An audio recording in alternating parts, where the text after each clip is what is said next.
निषेध करतायत.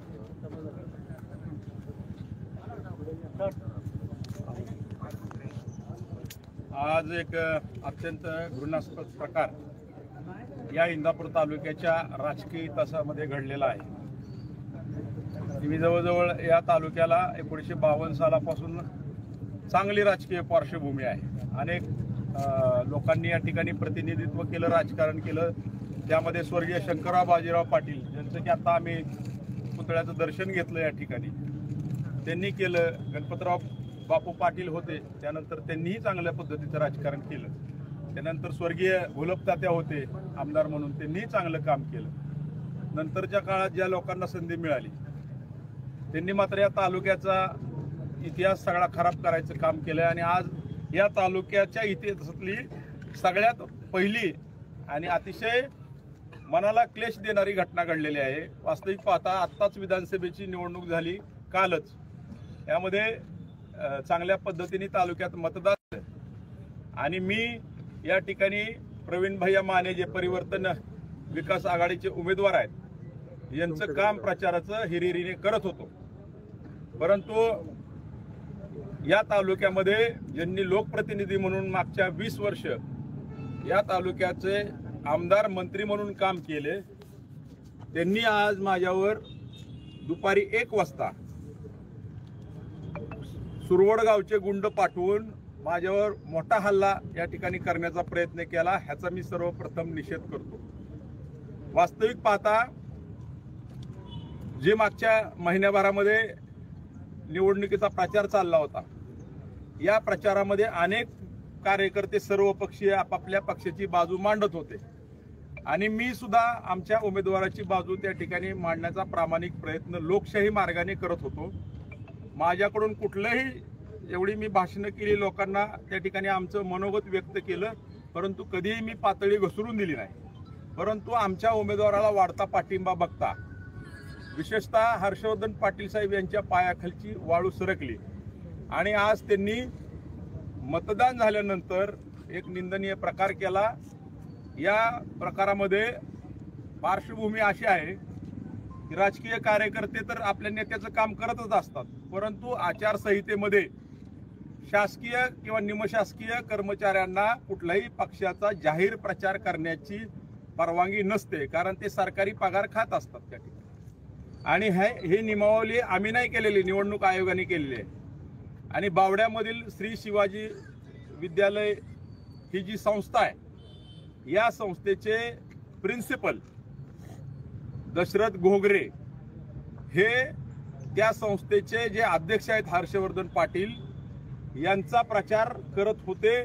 तशा पद्धतीचे फोटो व्हायरल झाले होते आणि हे फोटो व्हायरल असल्यामुळं सगळ्यांकडेच आले होते. आणि वास्तविक पाहता आचारसंहिता भंग या ठिकाणी झाल्यामुळं काही कार्यकर्त्यांनी इतर पक्षाच्या, ते माझ्यासोबत आहेत आज, त्या ठिकाणी त्यांच्यावर तक्रार दाखल केली होती आचारसंहिता भंगाची रीतसर. ते तक्रार दाखल झाल्यानंतर ते माझ्याकडे आले. वास्तविक पाहता या घटनेची माझा काही संबंध नव्हता, ते फोटो व्हायरल होते. ते आल्यानंतर रीतसर त्यांच्या विरुद्ध कारवाई सुरू झाल्यानंतर ते माझ्याकडे आले.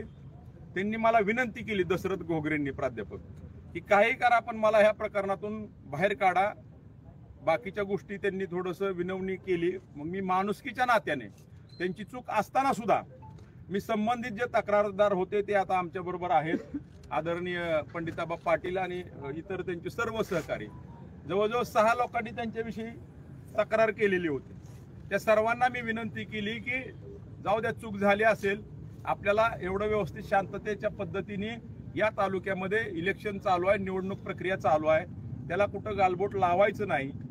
आणि त्या पद्धतीने विनंती केल्यावर त्या विनंतीचा मान ठेवून त्या विरोधची जी तक्रार होती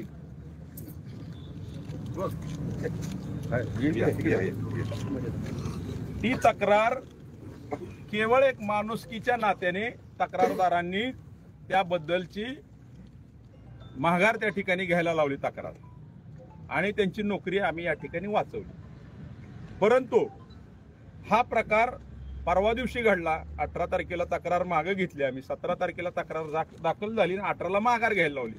केवळ मी विनंती केली म्हणून इतर विरोधी पक्षाचे जे सहकारी होते, आम्ही 3 या ठिकाणी उमेदवार होते, पण जाऊ द्या म्हणले, लोकशाहीच्या पद्धतीमध्ये असं वातावरण कायदा सुव्यवस्थित बिघडायला नको म्हणून त्यांनी सहकार्य केलं त्या माणसाला।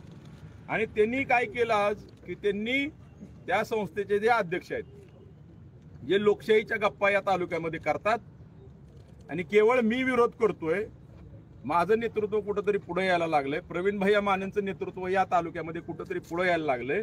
वास्तविक पाहता त्यांनी 23 तारखेपर्यंतची वाट बघायला पाहिजे होती, परंतु ते एवढे उतावेळ झालेत की त्यांना सत्ताधीश झाल्याचा भास व्हायला लागलाय। आणि त्यांनी आज दुपारी मी माझ्या निवासस्थानी बावड्याच्या घरी मी आणि माझे सहकारी अभिजित घोगरे, विजयबापू घोगरे आणि इतर सहकारी त्या सचिन काटकर वगैरे आम्ही चर्चा करत घरी बसलो होतो। माझ्याबरोबर माझी लहान मुलं होती, माझी मंडळी होती, त्या ठिकाणी मिसेस होत्या। आम्ही सगळे तिथं गप्पा मारत असताना 30 ते 35 जण सुरवड या गावचे, त्यामध्ये आघाडीवर दशरथ घोगरे आणि दुसरे निराभिमा कारखान्याचे संचालक दादासाहेब घोगरे आणि त्यांचे बंधू दीपक घोगरे, हे 2 जण आणि त्यांच्या मागे जवळजवळ 30-35 जणांचा मॉब, हातात त्यांच्या काठ्या होत्या, रॉड होते लोखंडी, घेऊन डायरेक्ट माझ्या घरामध्ये शिरले, आतमध्ये घराच्या। सगळी लोक तिथं होती म्हणून मी वाचलो। त्यांनी मला त्या ठिकाणी माझी कॉलर पकडून, तू कुणाचा प्रचार करतोय, तुझी काय कारण भाषणं करायची, आणि आम्ही तुला ह्या गावामध्येच नाही तर तालुक्यामध्ये फिरून देणार नाही, हात मोडीन, पाय मोडीन आणि जीवे मारून टाकील तू जर तुझा सगळा प्रचार बंद नाही केला आणि ह्या पक्षाच्या उमेदवाराचं काम नाही केलं तर जीवे मारण्याची धमकी दिली। आणि त्यांनी मारहाण करायला सुरुवात केली होती मला त्या ठिकाणी। परंतु तिथं इतर माझे सहकारी होते, अभिजित घोगरे, विजूबापू घोगरे यांनी, सचिन काटकर यांनी मध्यस्थी केली त्या ठिकाणी आणि तो प्रकार टळला। परंतु त्या ठिकाणी मारहाणीला सुरुवात केलीच होती, परंतु जो जीवे मारण्यापर्यंत त्यांचा किंवा मला हँडिकॅप करण्याचा त्यांचा जो त्यांना नेत्यांनी आदेश दिला होता, तो प्रकार माझ्या सहकाऱ्यांनी हाणून पाडला आणि या घटनेचा मी या ठिकाणी तीव्र निषेध करतो। माझी आपल्या मीडियाच्या माध्यमातून एवढीच लोकांना विनंती आहे, नागरिकांना इंदापूर तालुक्यातील, आणि जे आपण लोक बघताय ह्यात माझा दोष काय, त्या तक्रारीशी माझा संबंध नव्हता। ज्या व्यक्ती माझ्याकडे आल्या होत्या त्यांची आणि माझी भेट सुद्धा या इलेक्शनमध्ये झाली नव्हती। ते दीपक घोगरे असतील, दादासाहेब घोगरे असतील, केवळ दादासाहेब घोगरे हे निराभिमा कारखान्याचे संचालक आहेत, ते प्रसिद्ध पैलवान आहेत आणि त्या संस्थेचे संस्थापक हर्षवर्धन पाटील आहेत। त्यांच्या सांगण्यावरून त्यांनी विनाकारण नाहक माझी त्या ठिकाणी बदनाम केली, मला जीव मारण्याचा प्रयत्न केलाय आणि इथून पुढच्या काळामध्ये तालुक्यात फिरून देणार नाही अशा पद्धतीची त्यांनी मला दमदाटी केली, माझी कॉलर पकडली। मला आपल्याला एक विचारायचं आहे, लोकशाहीमध्ये माझी काय चूक आहे? मी माझ्या उमेदवाराचं म्हणणं मांडत होतो, ते लोकांपर्यंत पोहोचवत होतो, अजून रिझल्ट लागायचेत, परंतु एवढ्या जबाबदार माणसांनी आता ह्यांना जबाबदार तर कसं करायचं म्हणायचं। मागच्या 8 दिवसापासून ते सोशल मीडिया पुढे येऊन कायदा आणि सुव्यवस्था या तालुक्यातील कशी बिघडली ह्याच्यावर ते संभाषण करतायत रोज। ते सांगतायत की ह्या तालुक्यामध्ये कायदा आणि सुव्यवस्था राहील नाही, ह्याला जबाबदार कोण? तुम्ही जे गुंड पाठवले आणि उद्या तिथं माझ्या जीवाचं बरं वाईट झालं असतं तर कायदा आणि सुव्यवस्थेचा प्रश्न चिघळला असता का थांबला असता? ह्याची जिम्मेदारी त्यांनी घेतली पाहिजे या ठिकाणी। आणि म्हणून मी ज्यावेळेस माझ्या सहकाऱ्यांना सर्वांना याबद्दलची माहिती दिली त्यावेळेस आम्ही पोलीस स्टेशनशी संपर्क साधला। आम्ही खूप घाबरलेलो होतो। माझ्या लहान मुलांना सुद्धा तिथं, माझ्या 8 वर्षाच्या मुलाला त्याच्या कॉलरला पकडून बाहेर तिथं ढकलून दिलं दादासाहेब घोगरे यांनी। तो मुलगा घाबरला होता, माझ्या ज्या पत्नी आहेत धर्मपत्नी त्या घाबरलेल्या होत्या।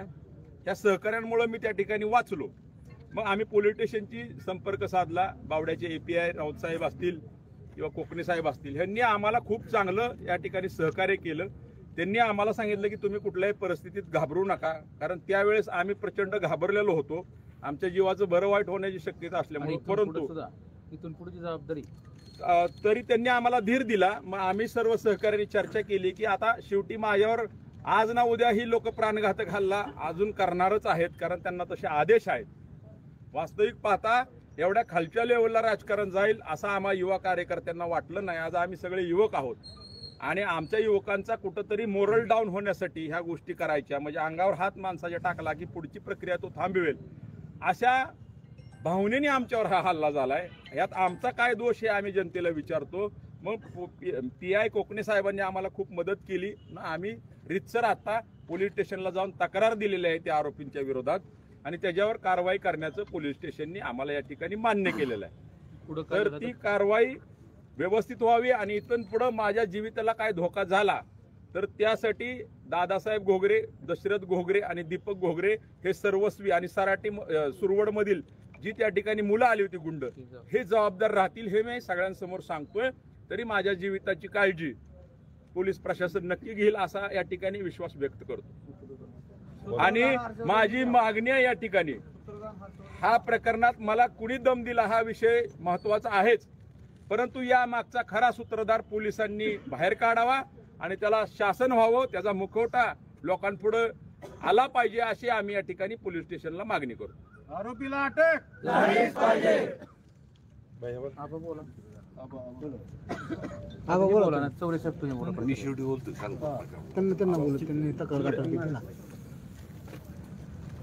मी प्राध्यापक पंडितराव पाटील, मयूर पाटील माझे पुतणे आहेत, हर्षवर्धन पाटील माझे पुतणे आहेत, धैर्यशील पाटील माझे पुतणे आहेत, प्रशांत पाटील माझे बंधू आहेत. तर झालेली ही घटना, आता मयूर पाटलांनी जी सांगितलेली घटना आहे, प्रत्येक जण आम्ही वेगवेगळ्या पक्षामध्ये वेगवेगळ्या विचारधारेमध्ये काम करतो आम्ही, परंतु झालेली जी घटना आहे ती अत्यंत निषेधार्ह आहे. मी पहिल्यांदा एक शिक्षक म्हणून मी हे महाराष्ट्रामध्ये नव्हे तर भारतामध्ये नव्हे तर आशिया खंडामध्ये एका मोठ्या संस्थेमध्ये, रयत शिक्षण संस्थेमध्ये 33 वर्ष शिक्षकाचं काम केलेलं आहे, शिक्षक चळवळीमध्ये काम केलेलं आहे. महाराष्ट्राच्या शिक्षक संघटनेमध्ये राज्यस्तरावरती मी जवळजवळ 12 वर्ष काम करत होतो. मी इथं बावड्याला रिटायर होऊन आल्यानंतर सेवानिवृत्त सध्या आहे. महाराष्ट्र राज्य सेवानिवृत्त कनिष्ठ महाविद्यालयीन शिक्षक महासंघाचा मी सध्या उपाध्यक्ष म्हणून काम करीत आहे. इथं आल्यानंतर पाहिले की इथले शिक्षक जे आहेत, आम्ही रयतमध्ये काम केलं, शेजारच्या मी महाराष्ट्रातल्या अनेक संस्था पाहिलेल्या आहेत, अनेक शिक्षकांची संवाद साधलेला आहे, कायदा मला माहीत आहे, नियम मला माहीत आहेत. इथले शिक्षक मी बावड्यामध्ये आल्यानंतर शिक्षक दना उघडपणे जाहीरपणे निवडणुकीमध्ये सक्रिय राहायचे. मी त्यांना विनंती केली, पहिले ग्रामपंचायतीची निवडणूक झाली, त्यानंतर लोकसभेची निवडणूक झाली, परवाची विधानसभेची कालची निवडणूक झाली. मी त्यांना रिक्वेस्ट केली, हात जोडले, बाबांनो संविधानाच्या विरोधात वागू नका, बाबांनो कायद्याच्या विरोधात वागू नका, निवडणूक आचारसंहितेचा भंग करू नका. मी देखील शिक्षक होतो, मला रयत शिक्षण संस्थेने कधी असं सांगितलं नाही की अमुक पक्षाचा प्रचार करा, की अमुक नेत्याचा प्रचार करा, की शरद पवार साहेबांचा प्रचार करा, असं कधीही मला सांगितलं गेलं नाही. शेजारच्या संस्था पाहिल्या, पवार साहेबांच्या संस्था पाहिल्या, मी तिथं मिटिंग घ्यायचो. महाराष्ट्रातला प्रत्येक जिल्हा, प्रत्येक तालुका माझा फिरून झालेला आहे, तिथेही मिटिंग शिक्षकाच्या घेतल्या, कुणीही सांगत नव्हते. फक्त बावड्यामध्ये अशा प्रकारची प्रथा होती पहिल्यापासून, आजही ती चालत आलेली होते. शिक्षकांना विनंती केल्यानंतर त्यांना सांगितले की नियम काय आहे, माध्यमिक शिक्षक संहिता काय आहे, निवडणूक सुधारित आदर्श असणारी सुधारित आचारसंहिता काय आहे हे त्यांना समजावून सांगितले. तुम्ही या कुठल्याही व्यासपीठावरती येऊ नका, सक्रिय होऊ नका. आणि ते संस्था चालकांना खुश करण्यासाठी, संस्था चालकांचं लांगुल चालन करण्यासाठी तेच निवडणुकीमध्ये सक्रिय होत होते. ग्रामपंचायत निवडणुकीमध्ये सांगितलं, आम्ही दिसलो की पळायच्या तेवढ्यापुरतं व्हायचं. 2-3 इलेक्शन पाहिले. यावेळेस मी काय केलं, पहिल्यांदाच 15 दिवस अगोदर इलेक्शन डिक्लेअर झाल्या सर्व शिक्षकांना आणि आता ज्यांनी ही घटना केली, दशरथ घोगरे प्रिन्सिपल माणूस, एक शाखा सांभाळतो आहे, शिक्षकांचं टीम वर्क करून घेतो आहे, एवढा जबाबदार माणूस, त्यांना सुद्धा सांगितलं की यावेळेस तुम्ही सतर्क राहा, सावध राहा, जागरूक राहा. निवडणूक आचारसंहितेचा भंग जर केला तर पंडितराव पाटील तुम्हाला सोडणार नाही. आता यावेळेस 3 वेळा झालं, इजा 3 वेळा झालेला आहे. तिन्ही वेळेस तुम्ही आता 3री वेळ आहे मला सापडलं तर. आणि नेमकं काय झालं यावेळेस, बावड्यातल्या सर्व ठिकाणी सर्वत्र मोबाईलला त्यांचे फोटो व्हायरल झाले. याच्यात मयूर पाटलाचा काय संबंध नव्हता, मयूर पाटलाला काय माहिती नव्हती. त्यानंतर ते फोटो माझ्याकडे आल्यानंतर आमच्या टीम बसली, 7-8 जणांनी विचार केला का किती वेळा यांना माफी करायची, किती वेळा यांना सोडायचं. कुठल्या व्यासपीठावर सरळ व्यासपीठावर जाऊन भाषण करताय तुम्ही, एका राजकीय विचारधारेचा प्रचार करताय. 100% शासनाचं अनुदान घेऊन सुद्धा तुम्ही असं चुकीचं अवैध आणि बेकायदेशीर वागताय. हे त्यांना सांगून सुद्धा कळत नसेल तर यांना मग नियम दाखवला पाहिजे, संविधान दाखवलं पाहिजे, कायदा काय हे दाखवलं पाहिजे. आणि म्हणून मग आम्ही रितसर 6 जण एकत्र आलो. 6 जणांनी आम्ही यांच्या विरोधामध्ये निवडणूक आयोगाकडे दिल्लीकडे तक्रार केली. इथंही निवडणूक निर्णय अधिकाऱ्याकडे तक्रार केली. निवडणूक आयोगाकडे ईमेल पाठवलं दिल्लीला. 1 तासामध्ये त्यांना लगेच फॅक्स आला आणि त्यांच्यावरती कारवाईची एवढी मोठी. 2 शिक्षक सापडले होते, दशरथ गोगरे प्रिन्सिपल जबाबदार माणूस आणि अमरणी लाखे नावाचा एक शिक्षक तो एक सापडला होता. दोघांना त्यांनी नोटिसा काढल्या आणि निलंबन, आता जर निलंबन करण्यात येईल अशा प्रकारचं तुम्ही 1 दिवसात खुलासा करा, अन्यथा तुमची निलंबनाच्या नोटिसा तयार आहेत. असं झाल्यानंतर त्याला कळालं की आपण आता आचारसंहितेचा भंग केलेला आहे असं त्यांच्या लक्षात आलं. आबांनी आपल्याला इंटिमेशन दिली तरी आपण पूर्वसूचना देऊन सुद्धा बेदरकारपणे वागलो. शिक्षक नावाच्या नावाला सुद्धा शोभा देणार न कृत्य केलेलं आहे आपण. आणि मग ते आले, चूक झाली, माफी मागितली, सगळं झालं, पाया पडायला लागले, इतकं झालं. अरे म्हणलं 3 वेळा तुम्ही चुका केल्या, 3 वेळा माफी मागताय तुम्ही. आणि मग शेवटी एका माझ्यातला शिक्षक जागा झाला. आणि मलाही वाटलं की कोणाच्या अन्नामध्ये कालवायला नको, अन्नामध्ये माती कालवायला नको, प्रपंच उद्ध्वस्त व्हायला नको. त्याच्या मुलाबाळाचा विचार करून आम्ही ते 6 जणांनी सह्या करून दुसऱ्या दिवशी आम्ही ते आणि मयूर पाटलांनी आम्हाला रिक्वेस्ट केली की आबा माणुसकीने मी एक विनंती तुम्हाला प्रत्येक त्याच्या तक्रार माघारी घ्या तुम्ही. तर मग आम्ही त्यांच्या शब्दाला मान दिला आणि आम्ही ठरवलं होतं एका शिक्षकावरती, मी आयुष्यभर शिक्षक राहिलेलो आहे, शिक्षकाच्या प्रतिष्ठेसाठी मी झटलेलो आहे. मी हे शिक्षकासाठी जवळजवळ 18 वेळा तुरुंगात गेलेलो आहे. एवढं असताना मग शेवटी मी तक्रार मागे घेतली. तक्रार मागे घेतल्यानंतर पुन्हा ही घटना घडली. आज आम्हाला सकाळी कळलं की तेही माझे पुतणे आहेत. उद्या हर्षवर्धन पाटलाच्या बाबतीमध्ये घडली तरी आम्हाला तिथं धावून जाणं लागणार आहे. कारण आम्ही एका रक्ताचे आहेत. प्रशांत पाटलाच्या बाबतीमध्ये, धैर्यशील पाटलाच्या बाबतीमध्ये किंवा विजूबापू गोखरे, अभिजित गोखरे यांच्या बाबतीमध्ये घडलं तर ते आपल्याला चुकीच्या मार्गाने हे सर्व चाललेलं आहे. राजकारणाचा स्तर अत्यंत घृणास्पद झालेला आहे, अत्यंत खालच्या पातळीवरती घसरलेलं आहे. हे चुकीचं आहे. कधी असं आणि हेच काय, शंकरराव बाजीराव पाटील भाऊ असतील, राजेंद्र घोलप असतील, एकीकडे तुम्ही आपण सांगतोय की त्यांनी जे विचारांची शिदोरी दिलेली आहे, जे संस्कार दिलेले आहेत, राजकीय विचारधारा दिलेल्या आहेत, त्यांच्या मार्गाने आम्ही वाटचाल करीत आहोत असं सांगताय. दुसरीकडे अशा पद्धतीनं गुंड एक शिक्षकाची धाडस होऊ शकतं का? कोणाचा तर पाठिंबा आणि घरी येऊन, एखाद्याच्या घरी येऊन दम देणं हे कुठल्याही कायद्याच्या संहितेमध्ये, दमदाटी करणं, हल्ला करणं, त्याला जीवे मारण्याची धमकी देणं कुठल्याही कायद्याच्या चाकोरीमध्ये बसणार नाही, अवैध आहे, बेकायदेशीर आहे. मी पुन्हा याचा निषेध करतो. आणि यानंतर 1-2 मिनिटं महादेवराव घाडगे या बाबतीत 2 मिनिटात या बाबतीमध्ये सर, मी दत्तात्रय भरणे मामा आमदार, विद्यमान आमदार, निवडणुकीचे उमेदवार होते, त्यांनी सुद्धा सांगितले की आबा काही झालं तर घटना कोणाच्या बाबतीमध्ये असतो त्या निषेध जाहीरमध्ये निषेध करायला. स्वतःच्या या ठिकाणी जमलेले सर्व आमच्या पाटील कुटुंबावर प्रेम करणारे सर्व माझे सहकारी प्रवीण भैया आणि मयूर पाटील, ही जी घटना घडलेली आहे फार अतिशय वेदनाजनक आहे आणि याचा मी निषेध करतो. निषेध करत असताना मयूर पाटलाला एक घरामध्ये जाऊन दमदाटी करणं हे काय, आम्ही सुद्धा काय बांगड्या भरल्या नाही. मयूर पाटील तुम्ही एकटे नाही, आम्ही सुद्धा आहे. मयूर माझा भाऊ, चुलत भाऊ आहे आणि ह्याच्या मागे जी अदृश्य शक्ती आहे, त्या अदृश्य शक्तीचा अशाच मार्गाने त्याचा आम्ही बंदोबस्त करायला सुद्धा आम्ही मागे पुढे पाहणार नाही. तरी काय चाललंय राजकारण, कुठल्या थराला चाललंय? घरातला विषय घरात आहे, आमचा आम्ही आहे ना खंबीर एकमेकाला, पण अशा मारहाणीचे जबा आणणं आमच्या बाया माणसं तिथं असताना एवढं भयभीत त्या घरामध्ये आता मी बघून आलो, त्यांना बोलता सुद्धा ना प्रवीण भाई लहान मुलांना ह्यांना. आणि मग राजकारण कशाला करायचं? राजकारण एका बाजूला आणि आमचा घरातला एक वाद वेगळा आहे. आणि म्हणून आम्ही बाहेर पडलो. मयूर भैया काय जी वस्तुस्थिती माणसामध्ये सांगतो, आम्ही सुद्धा जी कशा पद्धतीने वागतायत हे आम्ही लोकशाही पद्धतीने आम्ही बाहेर लोकांना सांगतो. आणि जर माझ्या विरोधात जर फोन केलं तर अशा पद्धतीने जर हे वागत असतील तर त्याच पद्धतीने आम्हाला उत्तर द्यावं लागेल. मयूर पाटील हा एकटा नाही, आम्ही सुद्धा त्याच्याबरोबर आहे. कुणी समजू नये माझ्या घरातला माणूस बाहेर गेला आणि म्हणून काही करायला त्यांना काही लायसन्स दिलेलं नाही. म्हणून मी आज प्रवीण भैया आज जर ह्याच्यावर काही कारवाई केली तर आम्ही सुद्धा त्याच पद्धतीने उत्तर देऊ, एवढंच या ठिकाणी सांगतो. आणि म्हणून या कुणाच्या ह्याच्यावर जर अशा प्रकारचा जर अन्याय झाला असला तर मी प्रवीण भाई येताना सुद्धा गाव बंद करणार. पण अगोदर जाऊन पूर्ण कल्पना द्यावी, वॉर्निंग द्यावी चौरे साहेब. हो, आणि ही पद्धत ही इंदापूर तालुक्याच्या लोकशाहीच्या हिताची नाही. उद्या मयूरवर घटना आली, माझ्यावर येईल, जे प्रवीण भाईवर येईल. तुम्हाला सुद्धा अशाच पद्धतीने त्रास दिलाय का नाही दिला?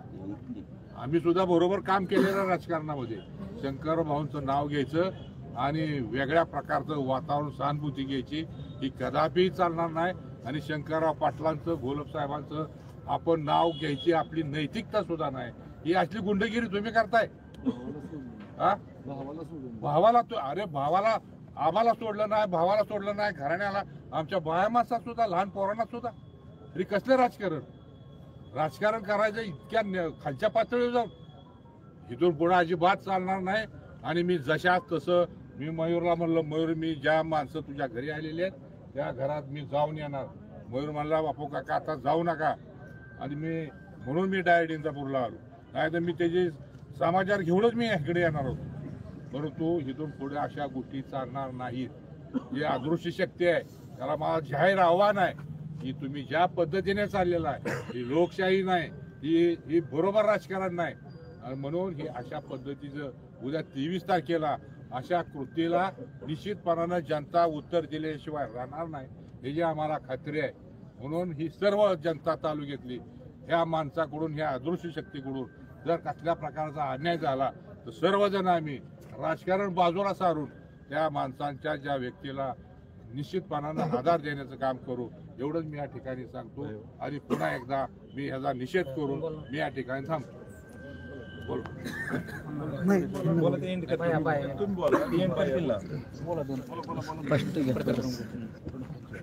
कालच आपल्या इंदापूर विधानसभेची निवडणूक झाली आणि विधानसभेमध्ये निवडणूक होत असताना हा लोकशाहीचा एक उत्सव आहे आणि तो शांततेत पार पडला. जनतेनं सगळीकडं उत्साहात मतदान केलं आणि महाराष्ट्रामध्ये 1 नंबरचं जवळजवळ आपलं मतदान झालंय. परंतु आजच्या घटनेनं की आमचे प्रसिद्धी प्रमुख, चांगल्या पद्धतीचा वक्ता मयूर पाटील यांच्यावरती जो भ्याड हल्ला झाला आहे त्याचा पहिल्यांदा मी निषेध करतो, जाहीर निषेध करतो. आणि असा हल्ला पुन्हा कोणाही कुठल्याही राजकीय कार्यकर्ते होऊ नये यासाठी आम्ही इंदापूर पोलीस स्टेशनला भेटलो. त्यांनी लगेच अशा गोष्टीवरती कारवाई करायचं आश्वासन दिलंय, त्याबद्दल त्या पोलीस स्टेशनचाही मी आभारी आहे. पण मी तिन्ही उमेदवार जे प्रमुख होते आणि इतरही काय उमेदवार आहेत, हे लोकशाहीचा उत्सव आहे आणि आदरणीय शंकररावजी पाटील यांचा या तालुक्याला वारसा आहे आणि त्या वारसा ज्यांनी म्हणतात आमचा वारसा आहे त्यांनी असा भ्याड हल्ला त्यांच्याच घरात करावा याच्यापेक्षा वाईट घटना कुठली असू शकत नाही. तालुक्यामध्ये दहशतीचं वातावरण होतंय, हे थांबलं पाहिजे. आणि सर्व उमेदवारांनी आणि त्यांच्या सर्व प्रमुख कार्यकर्त्यांनी संयमानं आपला संयम राखून ह्या तालुक्यामध्ये चांगल्या पद्धतीचं वातावरण राहील आणि ह्या तालुक्यात विकासाचा गाडा पुढे नेता येण्याजोगी शांततेची परिस्थिती राहील या पद्धतीची काळजी आपण घेतली पाहिजे. भैयांचा प्रचार प्रमुख म्हणून आमच्या सगळ्या कार्यकर्त्याच्या नेत्याच्या वतीने मी तुम्हाला हमी देतो, आमचा कुठलाही कार्यकर्ता अशी वाईट कृत्य करणार नाही. त्याचप्रमाणे पुढच्या 2 उमेदवारांनी सुद्धा आपल्या सर्व कार्यकर्त्यांना आणि ज्या अशा नेते असतील त्यांना आवरावं आणि तालुक्यातली जनता दहशतेच्या खाली जाणार नाही, मोकळ्या मनाने वागेल, लोकशाही मार्गाने वागेल, अशा पद्धतीचं वातावरण हार्मनी आपण तयार करावी अशी मी सगळ्यांना हात जोडून विनंती करतोय. त्यांनी त्याचं पालन करावं, आचारसंहितेचं चांगल्या पद्धतीचं वातावरण निर्माण राहील आणि लोकांना मुक्त विचार व्यक्त करता येतील. भाऊंच्या विरुद्ध मी उभा राहिलो, मी पडलो तरी भाऊला हार घालून जायचो, ही संस्कृती आमच्या तालुक्यातली. 2 वेळा भाऊंच्या विरुद्ध मी म्हणजे इंदापूर कारखान्याची निवडणूक लढलो, पण पडल्यानंतर तिथंच मी हार घालून भाषण करायचो, अभिनंदन करायचो. तेही मला डोळ्यात तेल घालून आम्ही काम केलं पाहिजे कारण विरोधक तगडा झालाय असे भाऊंचे विचार होते. त्याचा वारसा आहे आणि तुम्ही कोणत्या दिशेला घेऊन चाललाय. म्हणून हे जे कोणी संबंधित असे भडकाव करत असतील त्यांनी थांबलं पाहिजे. या तालुक्यात जे वातावरण चांगलं आहे ते कधीही बिघडलं नाही पाहिजे, ही काळजी आपण घेऊया. एवढी सगळ्यांना मी नम्रतेची विनंती करून थांबतो. एकच मिनिट. मी फक्त एक वाक्य बोलू इच्छितो या ठिकाणी, जास्त काय बोलणार नाही. परत मी ओळख करून देतो. मी धैर्यशील पाटील, माजी उपसरपंच बावडा, मयूर पाटील माझे चुलत बंधू आहेत, प्रशांत बापू माझे चुलत बंधू आहेत आणि हर्षवर्धन पाटील बी माझे चुलत बंधू आहेत. महत्वाचा मुद्दा हा आहे की कैलासवासी शंकरभाऊंच्या पुतळ्या पुढे बोलतोय. त्यांनी जे आम्हाला संस्कार दिले त्या संस्कारानुसार आम्ही वागणारी सर्व माणसं आहेत. त्याचे दमदाटी हे वगैरे प्रकार आम्हाला ॲक्च्युली लक्षात येत नाही. आम्हाला ह्याच्यावरचं उत्तर देणं सुद्धा आम्हाला कठीण होतंय. बंधूंनो, आम्हाला ज्या संस्कारातून आम्ही वागलो त्यानुसार राजकीय स्वातंत्र्य सगळीकडे आहे. वस्तुतः बाप्पू असतील, आम्ही असेल, आम्ही भंडेमामाचं काम करतो, मयूरदादा प्रवीण मानेंचं काम करतात, आमचे हर्षवर्धन पाटील आहे ते त्यांचं काम करतात. कालपर्यंत सर्व काही सुरळीत होतो की शांततेत चाललं होतं सगळं. प्रत्येकाला विचार स्वातंत्र्य आहे, विचार स्वातंत्र्याचा आदर प्रत्येकाने केला पाहिजे. एक मला लक्षात येत नाही, घरापर्यंत ह्या मयूर पाटलांच्या घरी तुमचा राजकीय विरोध आहे ना, राजकीय विरोध करा. अहो त्यांच्या घरची आहेत, आमच्या वहिनी साहेब आहेत, लहान लहान मुलं आहेत. फोन आल्या मी पहिल्यांदा घरी गेलो तर घाबरलेली मुलं, वहिनी साहेबांच्या डोळ्यातून पाणी निघत आहे. मला सांगा, शिवाजी हायस्कूलचा प्रिन्सिपल जो काल परवापर्यंत मयूरदादा आल्यानंतर उठून उभा राहत होता, एका 15 दिवसात त्याचं एवढं धाडस होऊ शकतं का? त्याला एवढी बळ कुठून मिळालं? आणि त्या बळ देणाऱ्या माणसालाही मला हात जोडून सांगायचंय, हो घरापर्यंत त्या बिचाऱ्या मयूरदादांच्या मुलांनी बायांनी काय केलंय? तुम्हाला हाय ना हिंमत? अहो धरा ना मयूर पाटलाला रस्त्यावर, तिथं जा विचारा ना. घरामध्ये लहान लहान मुलं बाया माणसं असताना ही संस्कृती जाणं चुकीचं आहे. पाटील घराण्यामार्फत राजकीय विचार वेगळे आहेत. मी मयूरदादांचे विरोधक आहे, मयूरदादा माझे विरोधक आहेत. तरी सुद्धा पहिल्यांदा मला लगेच घटना घडल्यानंतर एक अर्धा तासाने मला भरणेमामांचाही फोन आला. त्यांनी सांगितलं की पाटील साहेब, कुणाच्याही बाबतीत हा प्रकार झाला तर हा निषेधार्थ आहे. मी मयूरदादांना एक कल्पना दिली की ह्या गोष्टीचा निषेधच आहे. तो पाटील फॅमिली म्हणून आम्ही राजकारण एकीकडं, समाजकारण एकीकडं आणि कुटुंब एकीकडं, कुटुंब म्हणून आम्ही पूर्ण ताकदीची सर्व पाटील फॅमिली मयूरदादांच्या पाठीमागे आहोत. आणि या घटनेचा आम्ही तीव्र निषेध करतो व विनंती करतो पोलीस प्रशासनाला की याच्या त्या माणसांचं एवढं धाडस नाही, त्या माणसांचा सूत्रधार कोण आहे याचा मात्र तातडीने शोध लावावा अशी मी मयूर पाटलांच्या मुलांमार्फत आणि मयूर पाटलांच्या मंडळीमार्फत, आमच्या वहिनी साहेबांमार्फत मागणी करतोय. त्या सूत्रधाराचा तेवढा आम्हाला सांगावा. पाटील फॅमिली खंबीर आहे, त्या सूत्रधाराचा निकाल लावायला. धन्यवाद. नमस्कार. खरं तर आता आपण सगळ्यांनीच पाहिलं, परिवर्तन विकास आघाडीचा उमेदवार म्हणून या ठिकाणी मी इंदापूर तालुक्यात उभा होतो. काल मतदान संपन्न झालं आणि अतिशय आनंदामध्ये, उत्साहामध्ये मतदान या ठिकाणी प्रक्रिया पूर्ण झाली. आणि तुम्हाला आठवत असेल की माझं भाषण तुम्ही ऐका किंवा आमच्या परिवर्तन विकास आघाडीच्या सगळ्या नेत्यांची भाषणं ऐका. ते अतिशय संयमी आणि सगळ्या लोकांना बरोबर घेऊन जाणारी भाषण आम्ही या ठिकाणी करत होतो. आणि आमचा हाच प्रयत्न आहे की शेवटपर्यंत इलेक्शन लागेपर्यंत कुठंही वादविवाद न होता आपण जनतेची काय विकास कामं केलीत ही जनतेसमोर आपण पुढं मांडू. अशाच पद्धतीनं आम्ही या ठिकाणी सगळी परिवर्तन विकास आघाडीचे नेते मंडळी या ठिकाणी भाषण किंवा आमचा प्रचार या ठिकाणी आपण करत होतो. पण दुर्दैवानं आज या गोष्टीला या ठिकाणी धक्का लागलेला आहे. त्याचं कारण आपल्या सगळ्यांनी ऐकलं. परिवर्तन विकास आघाडीचे नेते सन्माननीय मयूरदादा पाटील हे सकाळी त्यांनी या ठिकाणी घरी बसलेले होते आणि त्यांनी त्यांची मग पार्श्वभूमी मग सगळं सांगितलं. खऱ्या अर्थानं घरी बसल्यानंतर लहान मुलगा पायाबरोबर असं काहीतरी खेळत होता, म्हणजे पायाला खाली, आणि ते काही कार्यकर्त्यांवर उभा असताना गप्पा ठप्पा मारत होते. अचानक 20-30 लोक येऊन घरी या ठिकाणी अशी म्हणजे थोडक्यात भ्याड हल्ला त्यांनी मयूरदादांवरती या ठिकाणी केलेला आहे. आपण विचार करा पत्रकार बांधव, तुम्ही सुद्धा आहे, तुमच्या जर तुम्ही घरी बसलाय, तुमचा मुलगा पायाशी तुम्हाला खेळतोय आणि कोण जर 20-25 लोकांनी येऊन जर त्या मुलासमोर जर आपल्या वडिलांना डायरेक्ट राजकीय द्वेषेपोटी आपल्या वडिलांना किंवा तुम्हाला जर ती अशी हाणामारी करायला लागली, शिवीगाळी करायला लागली किंवा गचुऱ्याला धरायला लागलं तर ही कितपत योग्य आहे. म्हणून प्रथमतः मी मयूरदादा पाटील यांच्यावरील जो भ्याड हल्ला झालेला आहे, या भ्याड हल्ल्याचा मी जाहीरपणे या ठिकाणी निषेध करतो. आणि परिवर्तन विकास आघाडी सगळे नेते मंडळी आम्ही या ठिकाणी आता पोलीस स्टेशनला तक्रार दाखल केलेली आहे. आणि कोकणे साहेब, सूर्यकांतजी कोकणे साहेब, ही पोलीस प्रशासनाने सुद्धा या इलेक्शनमध्ये आम्हाला चांगल्या पद्धतीने सहकार्य या ठिकाणी केलेलं आहे.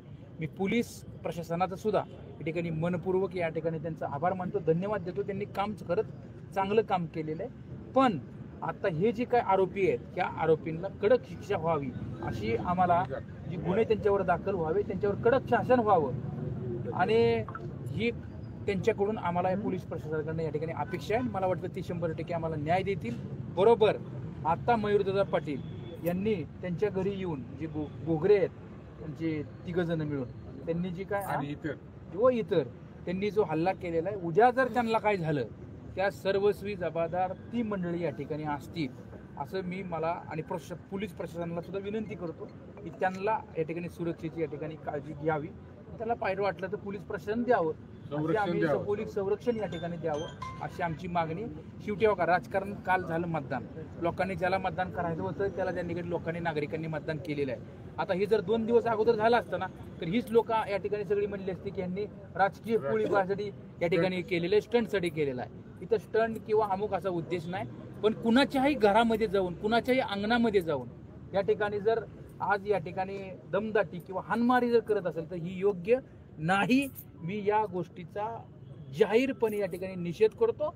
आणि मयूरदादा तुम्हाला सांगतो की आम्ही परिवर्तन विकास आघाडीचे सगळे कार्यकर्ते, विशेषतः आमचा सोनाई सगळे सहकारी, आम्ही तुमच्याबरोबर ठामपणे उभा या ठिकाणी निश्चित आहे. काही झालं तरी या आरोपींना कडक शिक्षा या ठिकाणी मिळालीच पाहिजे अशी आमची या ठिकाणी ठाम मागणी आहे. किती वाजता झालं बरं? सांगितलं 1 वाजता. धन्यवाद. चला. आणि विशेषतः पत्र आपण सगळी